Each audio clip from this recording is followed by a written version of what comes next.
ચાલો ધોરણ 9ના તમામ વિદ્યાર્થી ભાઈ બહેનોને નવીનભાઈના નમસ્કાર. જનતા વિદ્યાલય જાડિયાના ધોરણ 9ના ગુજરાતીના આ વર્ચ્યુઅલ ક્લાસથી આપ સૌનું સ્વાગત. Good afternoon to all of you. વિદ્યાર્થી મિત્રો, ગઈકાલે આપણે અંગ્રેજીનો ક્લાસ લીધો હતો ધોરણ 9ના વિદ્યાર્થીઓ માટે. એ જ પ્રમાણે આજે ગુજરાતીનો ક્લાસ હું લઈ રહ્યો છું. અને ગુજરાતીના પાઠ્યપુસ્તકમાં તમે સૌ જાણો છો એ મુજબ અગાઉ આપણે બધા જ કાવ્યો ગદ્ય અને પદ્ય કરાવી દીધા છે. વ્યાકરણના વિડીયો મેં શેર કરેલા છે. અને હવે આપણે લેખન ઉપર જઈએ છીએ. ગુજરાતી વિષયમાં લેખન અને લેખનમાં આજે આપણે બે મુદ્દાઓની ચર્ચા કરવી છે. એક નિબંધ લેખન અને બીજું છે અર્થ વિસ્તાર. આગળના વિડીયોમાં ગુજરાતીના ક્લાસમાં એક પછી એક લેખન આપણે સમજશું.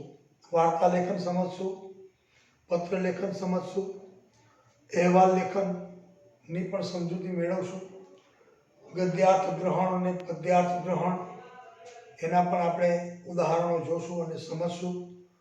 તો આજના આ ક્લાસમાં બધા જ વિદ્યાર્થીઓ તમે જોડાઈ જાઓ. અત્યારે કદાચ તમે લાઈવ ન જોઈ રહ્યા હોય તો જ્યારે તમે ફ્રી પડો ત્યારે આપણી જનતા વિદ્યાલય જાડિયાની આ ચેનલ જોજો. આજનો આ ક્લાસ ગુજરાતીનો તમારા માટે છે. તમારા માટે અમે મહેનત કરીએ છીએ. થોડુંક તમે ઘરે ધ્યાન આપો અને નિષ્ઠાપૂર્વક મથો તો આપણને ખરા અર્થમાં આવડે અને પરીક્ષામાં સારું પરિણામ મળે. તો વિદ્યાર્થીઓ, તમને ખબર છે કે પરીક્ષામાં તમારે નિબંધ પૂછાય છે. બધી ભાષામાં પૂછાય છે, ગુજરાતીમાં, અંગ્રેજીમાં અને હિન્દીમાં. તો નિબંધ લેખન, આપણે નિબંધ લખવા બેસવા કરતાં નિબંધ લેખનને સમજવું છે કે કોઈ પણ વિષય પરનો નિબંધ પૂછાય ત્યારે નિબંધ કેમ લખવાનો, કયા કયા મુદ્દાઓનો નિબંધમાં આપણે સમાવેશ કરી શકીએ, નિબંધ લખવો કઈ રીતે. તો હવે તો તમને નિબંધ લેખનમાં મુદ્દા આપવામાં આવેલા હોય છે. અંગ્રેજીમાં અને ગુજરાતીમાં બેયમાં તમારે મુદ્દા આપ્યા હોય ને, એ મુદ્દાનો વિસ્તાર કરવાનો હોય એટલે ઓટોમેટિકલી નિબંધ એ તૈયાર થઈ જાય. પણ નિબંધ લેખનને આપણે સમજવું હોય, એસે રાઇટિંગને સમજવું હોય તો કોઈ પણ પ્રકારનો એસે હોય તો એ પછી હું તમને અર્થ વિસ્તાર પણ સમજાવું છું. પહેલા નિબંધ લેખનની વાત કરો તો કોઈ પણ વિષય ઉપરનો નિબંધ લખો તો એની અંદર સૌથી પહેલી આપણે પ્રસ્તાવના લખવાની. પહેલા પ્રસ્તાવના લખવાની. પ્રસ્તાવના લખાઈ જાય ત્યાર પછી જે વિષય ઉપર તમે નિબંધ લખી રહ્યા છો, જે નિબંધનો મુખ્ય ભાગ કહેવાય.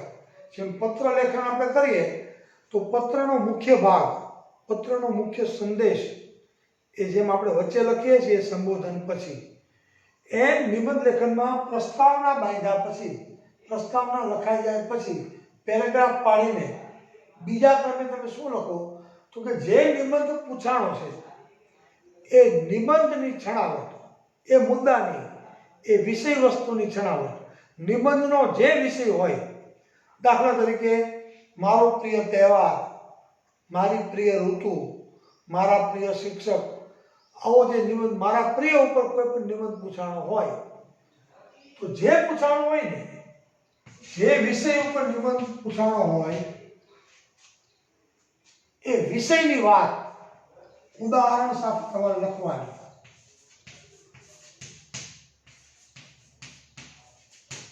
વિષયને ન્યાય આપવાનો. પ્રસ્તાવનામાં શું લખવાનું એ તમને સમજાવું છું. પછી વિષય અને છેલ્લે સમાપન. નિબંધ તમારે પૂર્ણ કરવાનો. 3 ભાગમાં નિબંધને વહેંચી દેવાનો. 1.5-2 પેજ જેટલી તમારે એને લંબાઈ આપવાની, લેન્થ આપવાની. કોઈ વસ્તુ ન છૂટી જાય વિષય વસ્તુમાંથી. આપેલા મુદ્દામાંથી કોઈ મુદ્દો રહી ન જાય એનું આપણે ધ્યાન રાખવાનું અને સરસ મજાનો ચોખ્ખા અક્ષરે મુદ્દા પાડીને પ્રસ્તાવના છે એને આપણે અલગ પેનથી બતાવીએ, બ્લેક પેનથી બતાવીએ, બ્લુ પેનથી લખીએ, વળી પાછું આ વિષય વસ્તુ ઉપર જવાનું, પછી સમાપ્તિ ઉપર જવાનું, બરોબર?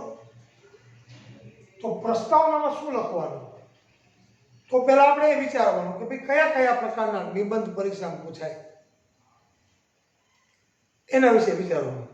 દાખલા તરીકે મારા પ્રિય, માય ફેવરિટ ઉપર અંગ્રેજીમાં અને હિન્દીમાં અને ગુજરાતીમાં ત્રણેયમાં નિબંધ પૂછાય છે.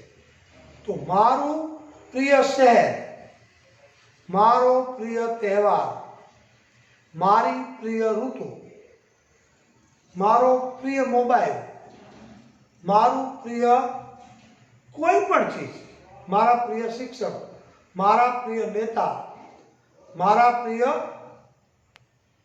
ગુરુ વગેરે વગેરે, કોઈ પણ મારો પ્રિય મિત્ર. તો કયો નિબંધ પરીક્ષામાં પૂછાણો છે? તો મારા પ્રિય વાળો કોઈ એક નિબંધ દાખલા તરીકે પૂછાણો હોય. ઉદાહરણ તરીકે મારો પ્રિય તહેવાર પૂછાણો. માની લો કે પરીક્ષામાં તમારે ગુજરાતીમાં આવ્યો, આ વિષય ઉપર તમારે નિબંધ લખવાનો છે. તો પ્રસ્તાવનામાં પહેલા નિબંધનું નામ લખો, પછી પ્રસ્તાવના લખો. તો પ્રસ્તાવનામાં તમારે શું લખવાનું કે ભાઈ આપણા દેશમાં, ભારતમાં કુલ કેટલા તહેવારો ઉજવાય છે, એ તહેવારોનો ઉલ્લેખ કરવાનો. આપણા દેશની અંદર તમને બધા તહેવારોના નામ આવડે છે: જન્માષ્ટમી, દિવાળી, ગણેશ ચતુર્થી, હનુમાન જયંતિ, મહાવીર જયંતિ, આ બધાને આપણે ઉત્સવો જ ગણીએ છીએ, તહેવાર જ ગણીએ છીએ. પછી એ સિવાયના નવરાત્રિ આવે છે. આ બધા આપણા મુખ્ય મુખ્ય તહેવારો બધા ગણી લો. એ સિવાયના રાષ્ટ્રીય તહેવારો આવે છે: 15મી ઓગસ્ટ અને 26મી જાન્યુઆરી. સામાજિક ને રાષ્ટ્રીય બે પ્રકારના તહેવારો આખા વર્ષ દરમિયાન ચાલુ હોય છે. અમુક તહેવારના નામ તો કદાચ હું બોલવા ભૂલી ગયો હોઈશ, પણ તહેવારો આપણો દેશ છે ને એ તહેવારોની ઉજવણી કરતો દેશ છે, તહેવારોને માણવા વાળો દેશ છે. દરેક તહેવારને આપણા દેશની પ્રજા હળીમળીને માણે છે. દેશના અલગ અલગ પ્રાંતમાં, અલગ અલગ રાજ્યોમાં પાછા અલગ અલગ તહેવારો ઉજવાય છે. બિહારમાં અલગ તહેવાર ઉજવાતો હોય, પંજાબમાં એની રીતે પંજાબી લોકો માટે અલગ તહેવાર ઉજવાતો હોય, શીખનો તહેવાર હોય, પારસીઓનો તહેવાર હોય, હિન્દુઓનો તહેવાર હોય, મુસ્લિમોના તહેવાર હોય. કારણ કે અનેક જાતની પ્રજાઓ, જ્ઞાતિઓ અને જાતિઓ આપણા દેશમાં હળીમળીને જીવે છે. એ તો આપણા દેશની વિશેષતા છે. તો દરેક પ્રજા પોતપોતાના તહેવારો પોતપોતાની રીતે આનંદથી, ઉલ્લાસથી ઉજવે છે. અમુક તહેવારો એવા છે કે દાખલા તરીકે ઉત્તરાયણનો તહેવાર હોય તો બધી પ્રજા પોતપોતાના લેવલે પોતપોતાના શહેરોમાં ઉજવે છે મોજથી.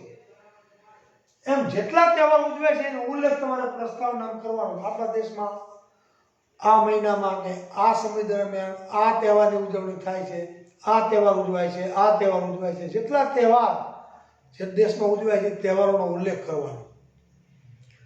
અને રાષ્ટ્રીય તહેવારો ઉજવાય છે તો રાષ્ટ્રીય તહેવારનો ઉલ્લેખ કરવાનો.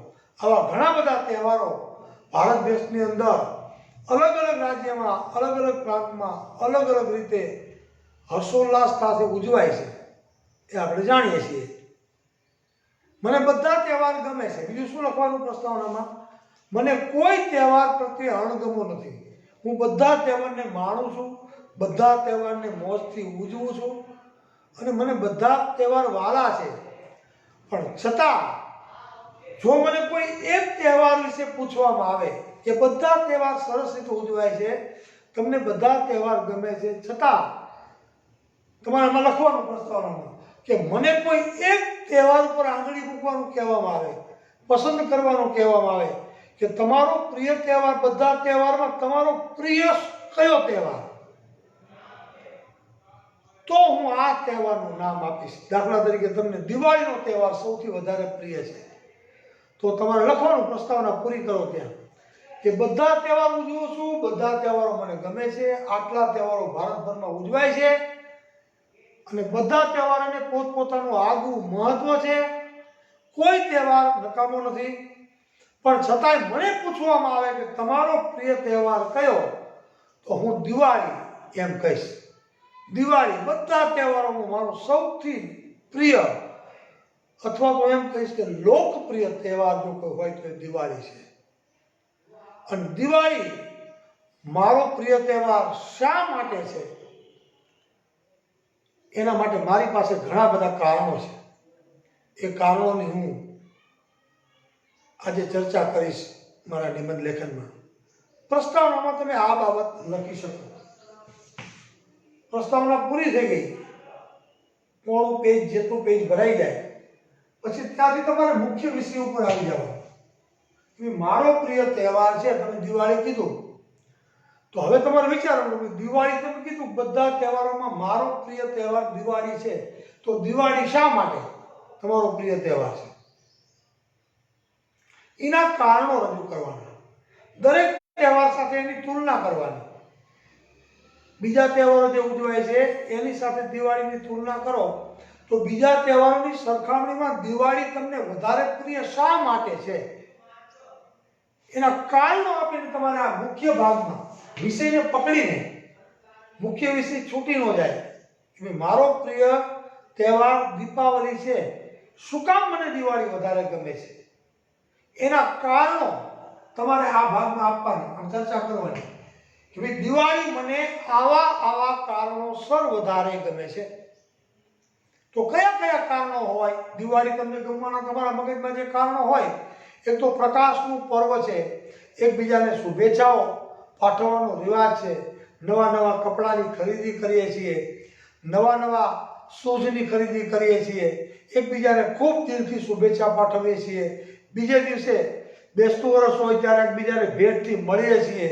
જૂના રાગ દ્વેષ આપણા હોય, કોઈની સાથે કટુતા હોય, કોઈની સાથે બોલાચાલી થઈ હોય તો મિચ્છામી દુક્કડમ કરીએ છીએ. આપણા ટૂંકમાં કડવાશને ભૂલવાનો અને હળવાશથી જીવવાનો દિવાળી તહેવાર છે. આપણને આ વસ્તુ પૂરી પાડે છે. કોઈની સાથે દુશ્મની નહીં એવો ભાવ દિવાળી તહેવારમાં જાગે છે કે મારા દુશ્મનને આજ મારે ભેટવું છે, મળવું છે. આવી સુંદર ભાવના બેસતા વર્ષની દિવાળીના તહેવારની છે.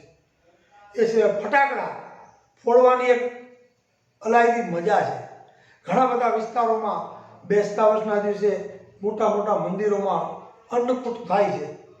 મંદિરોમાં સારા વસ્ત્ર પરિધાન કરીને હરિભક્તો મંદિરે આવે છે અને રંગ ઉત્સવ થાય છે. ભગવાનને સરસ મજાના મંદિરોને શણગારવામાં આવે છે અને અન્નકૂટ કરીને બધા હરિભક્તો ઉપર રંગ છાંટે છે. સ્વામિનારાયણના મંદિરમાં અને વૈષ્ણવ મંદિરોની અંદર ભગવાનને સારા વાઘા પહેરાવાય છે. આપણે પણ સારા વાઘા પહેરીએ છીએ, વસ્ત્રો પહેરીએ છીએ, આનંદ કિલ્લોળ કરીએ છીએ, એકબીજાને મળીએ છીએ, હાથ મિલાવીએ છીએ, ભેટવીએ, શુભેચ્છા પાઠવીએ છીએ અને જુદા જ પ્રકારનો આનંદ આપનારો તહેવાર એ દિવાળી છે. ફટાકડા ફોડવાની પણ મજા છે. ટૂંકમાં દિવાળીના તહેવાર વિશે તમારે હું તમને નિબંધ લેખન સમજાવી દઈશું બાળકો કે ભાઈ તમને દિવાળી ગમે છે એના કારણો તમારે આ બીજા ભાગમાં અહીંયા આપવાના કે શું કામ દિવાળી તમારો પ્રિય તહેવાર છે, એને તમારે આ ભાગમાં સાબિત કરી દેવાનું. પોણું પેજ જેટલું ભરાય એટલા ઉદાહરણ સાથે બધા તહેવાર ગમે છે પણ દિવાળી મને ગમે છે, મારો પ્રિય તહેવાર દિવાળી છે, એના કારણો આ છે. હું તમને ઉદાહરણ આપીને સમજાવવાનો પ્રયત્ન કરીશ કે દિવાળી મને શા માટે પ્રિય છે. એની ચર્ચા તમારે આ ભાગમાં કરવાની અને છેલ્લે તમારે નિબંધનું સમાપન કરવાનું. સમાપનના ભાગમાં ખાધું પીધું ને રાજ કર્યું કે ઉપર મેં જે ચર્ચા કરી પ્રસ્તાવના અને મુખ્ય વિષય ઉપર, એના ઉપરથી હું એમ કહી શકું કે દિવાળી માત્ર મારો જ પ્રિય તહેવાર છે એમ નહીં. હું તો એમ માનું છું કે ભારતના દરેક નાગરિકને દિવાળી મારી જેમ જ કદાચ સૌથી પ્રિય હોય એવું બની શકે. દિવાળીનો તહેવાર તો દિવાળીનો તહેવાર છે. દિવાળીના તહેવારના તોલે બીજા કોઈ તહેવાર આવી શકે નહીં. બીજા તહેવારો પોતપોતાની જગ્યાએ મહાન છે, સારા છે, અલગ અલગ હેતુઓ સબ ઉજવાય છે, પણ દિવાળી તો દિવાળી છે. દિવાળીનો તહેવાર અતુલ્ય છે. ટૂંકમાં આ રીતે તમારે પછી સમાપન કરવાનું, એટલે નિબંધ તમારો એ પૂરો. કયા વિષય ઉપર નિબંધ પૂછાણો છે, તો આના ઉપર ઘણી વખત એવું બને તમારો મારો પ્રિય મિત્ર, તો પ્રસ્તાવના જુદી આવે કે તમારા કુલ મિત્રો છે કેટલા, કેટલા પ્રકારના મિત્રો હોય, એમાં તમારે કેટલા મિત્રો છે, એમાં તાળી મિત્રો કેટલા છે, સાચા મિત્રો કેટલા છે, એની ચર્ચા કરવાની. બધા મિત્રો તમારા છે, એમાંથી તમારો સૌથી પ્રિય મિત્ર કોણ છે એની ચર્ચા એ કરવાની. પછી તમારો પ્રિય મિત્ર શું કામ છે એ મુખ્ય વિષયમાં ચર્ચા કરવાની. એ મારો પ્રિય તહેવાર, મારો પ્રિય મિત્ર, મારા પ્રિય નેતા હોય તો એની ચર્ચા કરવાની. કેટલા નેતા છે કુલ, તમે કેટલા નેતાને જાણો છો, અને એમાંથી કયા નેતા તમારા પ્રિય નેતા છે, અને અહીંયા ચર્ચા કરવાની. શા માટે તમારા પ્રિય છે એ તમારે અહીં સાબિત કરવાનું, અને છેલ્લે સમાપન કરવાનું. દરેક નિબંધ, કોઈ પણ નિબંધ લખો એમાં આ જ વસ્તુ તમારે ધ્યાને રાખવાની છે. એક ઘણીવાર આત્મકથા પૂછાય, ઘણીવાર આ સિવાયના મારો દેશ ભારત આવો નિબંધ આવે, મારું રાજ્ય ગુજરાત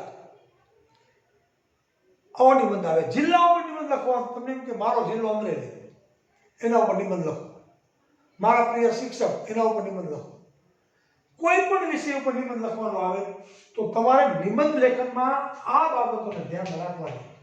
પ્રસ્તાવના પછી વિષય, તમે જે વિષય ઉપર નિબંધ પૂછાણો તમે પસંદ કરો છો, મારો પ્રિય નેતા, મારા પ્રિય ખેલાડી, મારા પ્રિય શિક્ષક, તો અહીંયા તમારે તમારા પ્રિય શું કામ છે એ ઉદાહરણો આપીને તમે સાબિત કરી દો વ્યવસ્થિત કે આવા કારણોસર આ મારા પ્રિય નેતા છે, પ્રિય શિક્ષક છે, પ્રિય શહેર છે વગેરે, અને છેલ્લે સમાપન કરી દેવાનું. આ નિબંધ લખવાની રીત તમને હું શીખવું છું. કોઈ પણ નિબંધ પૂછાય આ વસ્તુને તમારે વળગી રહેવાનું. હું આખો નિબંધ બોર્ડ પર લખવા નથી બેસતો, પણ તમને હું મૌખિક સમજાવું છું કે નિબંધ આ રીતે લખાય બેટા, આનું ધ્યાન રાખવા. બરોબર? એટલે હવે બીજા કયા વિષયો ઉપર નિબંધ આવે છે? ઘણા તમને કલ્પના કરવાના વિષય આવે, તમારી કલ્પના શક્તિને વિકસાવતા એવા નિબંધ પૂછાય. ખબર છે, હું વડાપ્રધાન હોઉં તો, હું શિક્ષક હોઉં તો, હું વૈજ્ઞાનિક હોઉં તો, કોઈ પણ કલ્પના કરો તમે. હું રાષ્ટ્રપતિ હોઉં તો, હું મારા ગામનો સરપંચ હોઉં તો, હું કલેક્ટર હોઉં તો, આવા નિબંધ એ તમારી કલ્પના શક્તિને વિકસાવવા માટેના નિબંધ છે. એમાં પ્રસ્તાવનામાં શું લખો, એમાં અહીંયા શું લખો, તો તમારે તમારી કલ્પનાનો ઉપયોગ કરીને લખવાનું છે કે ભાઈ હું નવરાશની પળોમાં બેઠો હોઉં ત્યારે મારા મગજમાં આવા ઘણી બધી કલ્પનાઓ મને આવે છે, ઘણી બધી કલ્પનાઓ સ્ફુરે છે. દુનિયામાં દરેક માણસને અલગ અલગ પ્રકારની કલ્પનાઓ પોતાના મગજમાં શાંત બેઠો હોય ત્યારે આવે છે. મને પણ આવે છે. ક્યારેક મને એમ થાય છે કે હું આમ કરું તો, આમ કરું તો, આમ બનું તો, હું આમ હોઉં તો, મોટો થઈને હું આમ હોઉં તો, એવા વિચારો મને સતત પજવે છે. અને પજવવા જોઈએ દરેક માણસને. પોતાની કલ્પના શક્તિથી માણસે વિચારતા રહેવું જોઈએ. એવી ચર્ચા તમે પ્રસ્તાવનામાં કરી શકો. દરેક માણસને વિચાર આવે છે, મને પણ આવે. કલ્પના શક્તિમાં ક્યારેક ઉડવાનો વિચાર આવે છે, ક્યારેક હું પણ મારી પોતાની કલ્પનાની દુનિયામાં ઉડતો હોઉં છું અને આવા પ્રકારના વિચારો કરતો હોઉં છું, સકારાત્મક વિચારો કરતો હોઉં છું. તો મારા તમારી સાથે આજે મારા કાલ્પનિક વિચારોને વહેંચવા છે. જો હું દેશનો વડાપ્રધાન હોઉં તો હું શું કરું,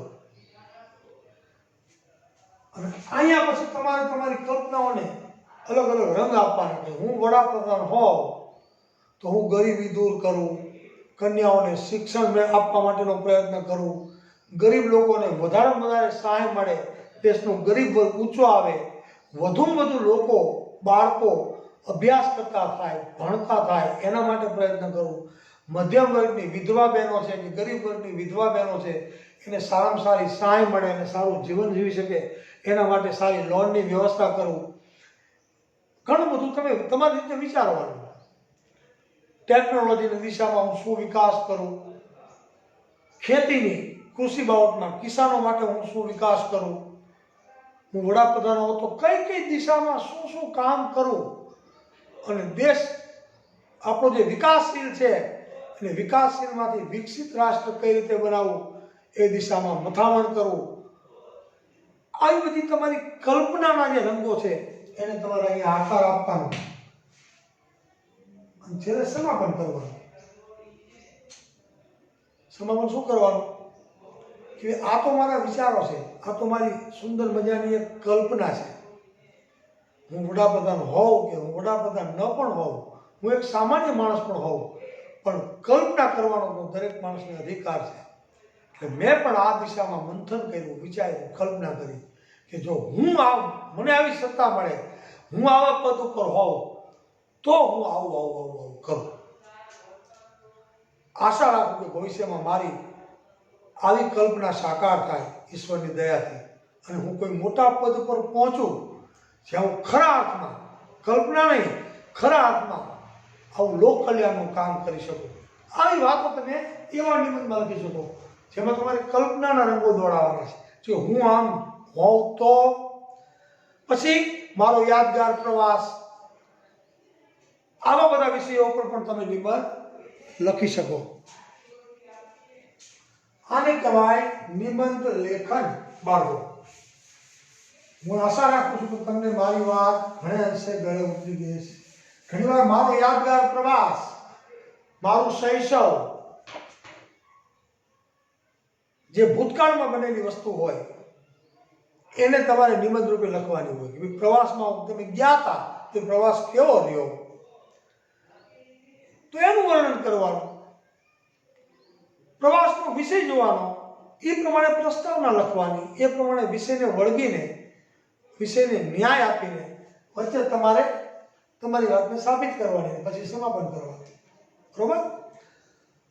હવે આપણે સમજીએ છીએ બીજા તમે બે વસ્તુમાં તમને સમજાવી છે આજના ક્લાસમાં, ઝડપથી સમજી લઈએ. બીજું છે અર્થ વિસ્તાર. હું આ નાના બે અર્થ વિસ્તાર તમારી સામે લખું છું.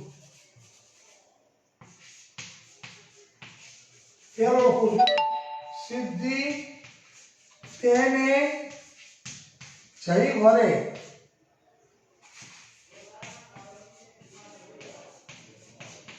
જે પરસેવે નાય. બીજો લખું છું, બીજો નિબંધ અર્થ વિસ્તાર લખું છું. આમાંથી કોઈ પણ અર્થ વિસ્તાર પૂછી શકાય. કયો પૂછાશે મને નથી ખબર.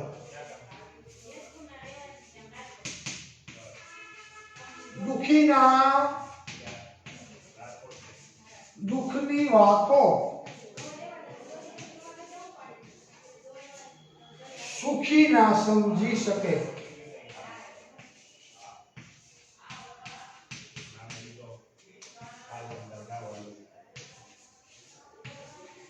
સુખી જો સમજે પૂરું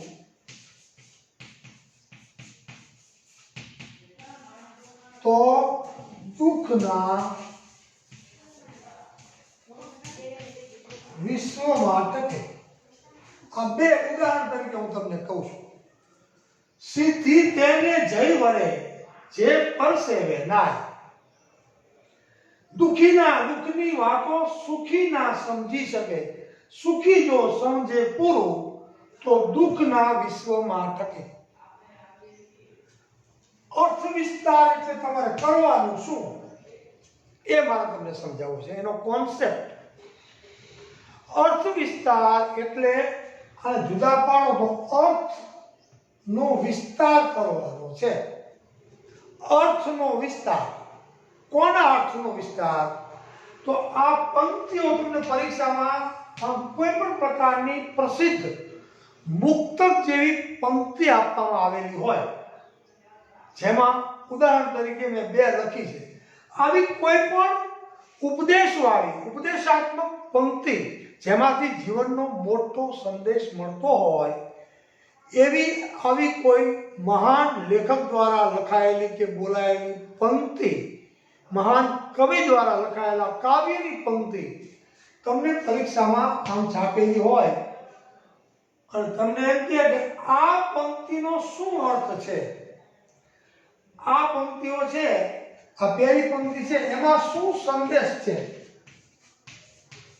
પંક્તિ છે નાની, જો સિદ્ધિ તેને જઈ વરે, કોને જઈ વરે?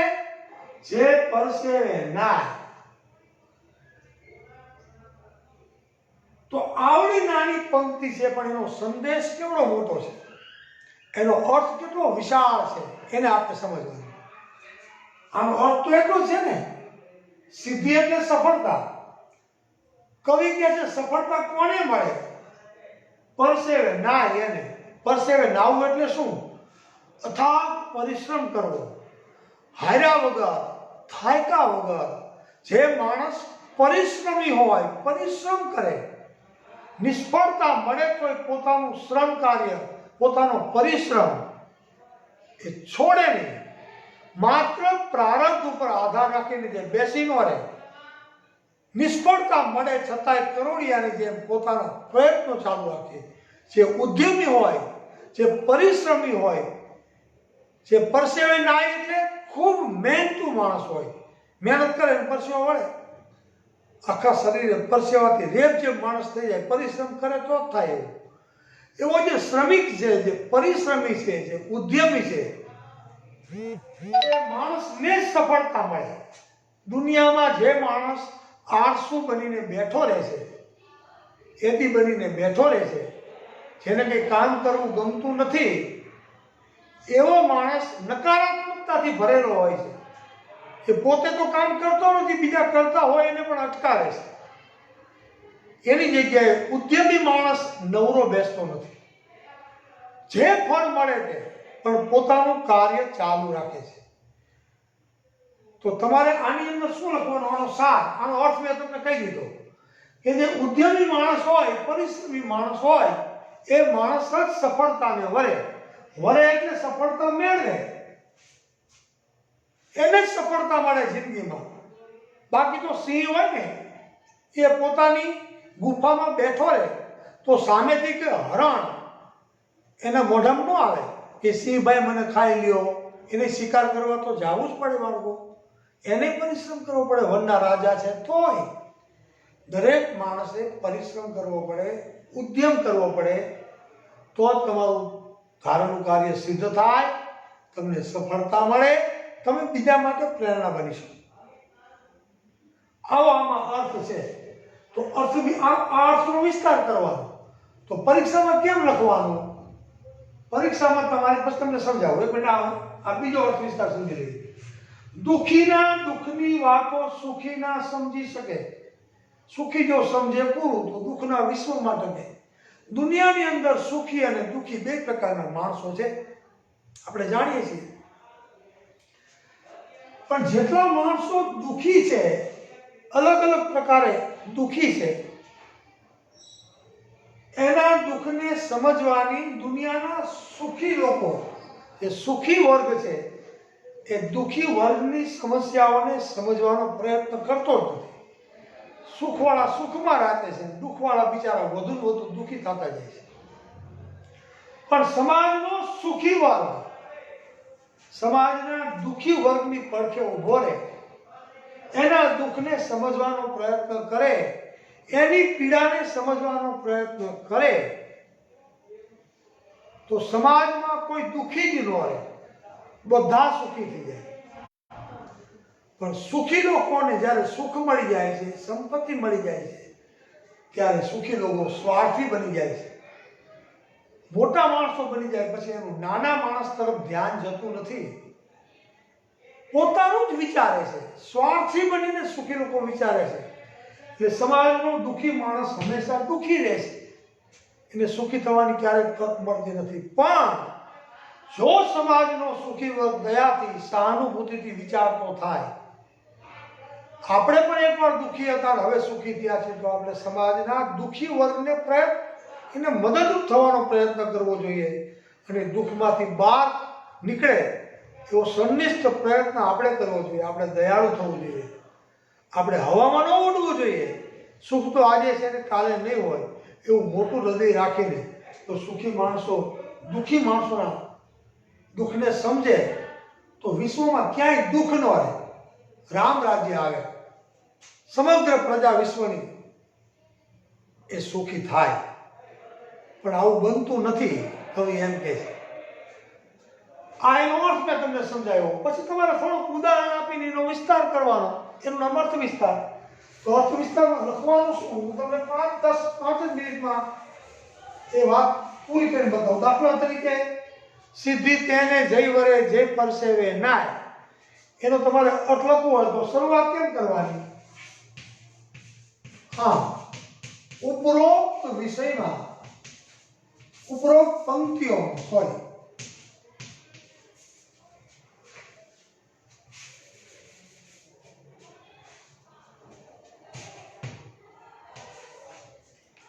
કેમ ભૂલાઈ જાય મને?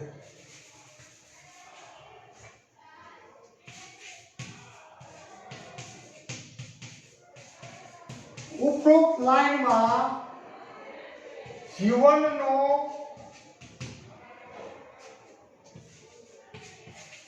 બહુ મહત્વનો સંદેશ છુપાયેલો છે. જાણે કે ગાગરમાં સાગર સમાયેલો છે.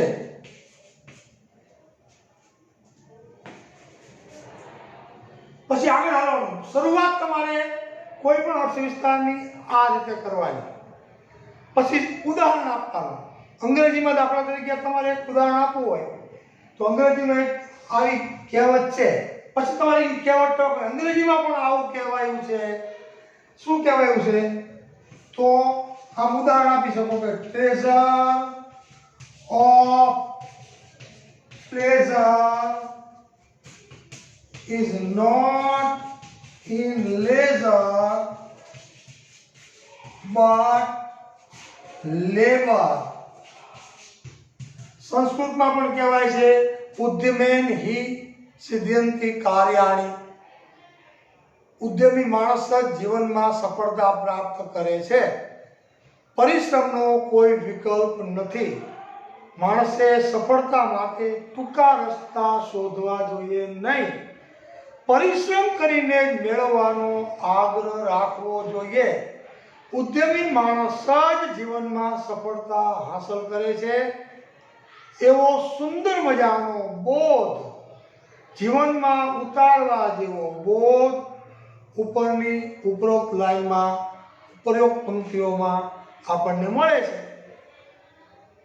એમ બીજો અર્થ વિસ્તાર લખાયો, સુખીના દુઃખીના દુઃખની વાતો સુખી ન સમજી શકે. એમાં પણ આ જ પ્રમાણે શરૂઆત આ જ પ્રમાણે કરવાનું, બરોબર? અર્થ વિસ્તાર કોઈ પણ પૂછાય તો પહેલા તમારે જે પંક્તિઓ આપી હોય, જે લાઈન આપી હોય ગુજરાતીની, એને સમજવાની, એનો અર્થ સમજવાનો અને એના અર્થનો નાના 1-2 ઉદાહરણ આપીને તમારે એનો વિસ્તાર કરીને એકાદ પેજમાં બતાવી દેવાનો. ટૂંકમાં હું આ વાંચું તો મને ખબર 2-4 વાક્યો ખાસ પ્રકારના ખાસ લખવાના કે ભાઈ લાઈન ટૂંકી છે, પંક્તિ ટૂંકી છે, પણ એમાં સમાયેલો મેસેજ એ જીવનમાં ખૂબ ઉપયોગી થાય એવો મોટો મેસેજ છે. એટલે કે ગાગરમાં સાગર હોય એવું લાગે છે, એનો ખાસ ઉલ્લેખ કરવાનો. પછી તમારી રીતે શ્રમનો મહિમા ગાવાનો.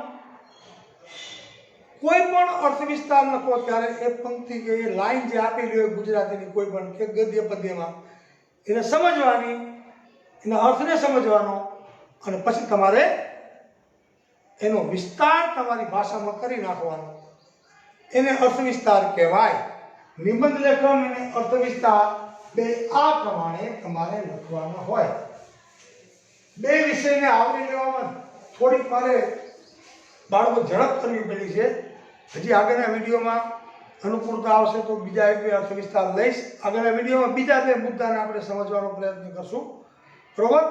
ત્યાં સુધી આજના વિડીયોમાં આજે અહીંયા અટકીએ છીએ.